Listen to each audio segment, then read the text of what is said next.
Jai Shri Krishna. Do you have a best friend? Maybe you've been missing him or her lately because of lockdown, or maybe you've just started to play together again. I'm going to tell you a story about one of Krishna's best friends, Sudama. Sudama and Krishna met at Sandipani Muni's ashram, a school they went to far away from their homes. They played together, they studied together, they did chores together. One day, Sandipani Muni sent the two friends out into the forest to gather firewood. They got caught in a terrible rainstorm, so they climbed up a tree and huddled together for warmth.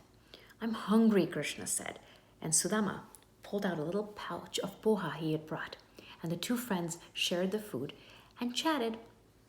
Sudama said, Krishna, when we leave this ashram, will you even remember me? Why wouldn't I remember you? You're my best friend. But you'll be a fancy prince someday in a big palace, and I'm going to go back to my little village, and we'll be far apart. What if that's the end of our friendship?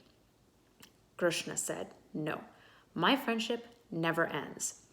I'll always remember you, and we'll always be best friends.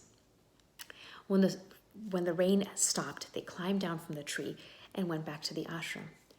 Years passed, they graduated, they went their separate ways. And one day, Sudama entered the magnificent city of Dwarka. He looked in wonder at the ornate carved gate as he walked under it. And he walked through wide streets, bustling marketplaces, beautiful homes, and saw the city full of happy, content citizens. He approached a beautiful palace, and he watched in wonder as dignitaries and scholars and kings entered the palace in order to meet with Krishna. When the guard asked him his name and his business, Sudama could hardly remember what it was. As he stood there for a while, he looked down at his dusty clothes, torn and worn from days of travel, and he started to think twice. I shouldn't have come here. This was a mistake. He probably doesn't remember me anyway. I should just go. I don't belong here. And he turned, willing his weary feet back into the streets, back toward home. Suddenly he heard a voice call his name. Sudama, you said. My friend Sudama is here? Where is he? And he turned to see a peacock feather bobbing above everyone's heads and weaving in and out as his best friend ran toward him. Krishna hugged Sudama super tight. And after a moment, Sudama remembered who he was and then hugged his friend right back. What took you so long to come and see me? Krishna said. And he threw an arm over Sudama's shoulder and pulled him into the palace. He sat Sudama down on a jeweled swing, and his wife Rukmani brought water. And Sudama watched in wonder as Krishna knelt and washed his dusty feet. Krishna sat next to Sudama, and he said, so tell me what's going on with you. And as the friends chatted, the palace around them faded away, and it was just the two friends on a tree again in a rainstorm. As they chatted, Krishna asked, tell me about your family. What do you do?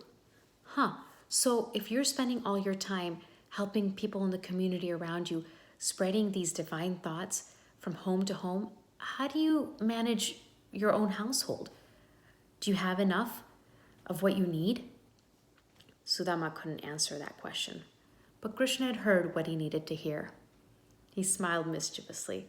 You know, one thing that hasn't changed about me is that I'm always hungry. And if I remember, you always have a snack for me. So what is it? What have you brought?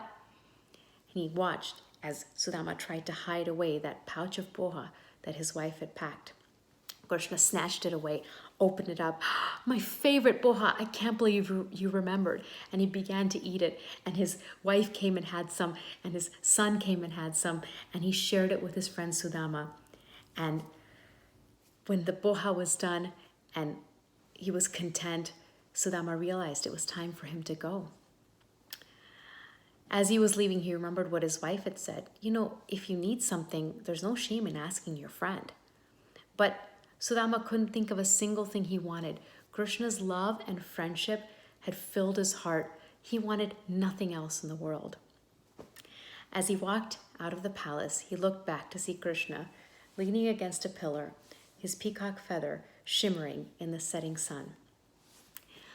When Sudama got closer to his village, a peacock feather blew in front of his path, and Sudama followed it toward his home. When he got there, instead of the dilapidated old hut that he had lived in, was a beautiful home. And his children ran out to greet him, and their clothes were not torn anymore. They were fresh and clean and new. And his wife pointed to the well-stocked pantry in their new home. Sudama's palms closed around the peacock feather, and he whispered a prayer of gratitude to his best friend who never forgot, to Krishna. Jai Shri Krishna. See you next time for a new story.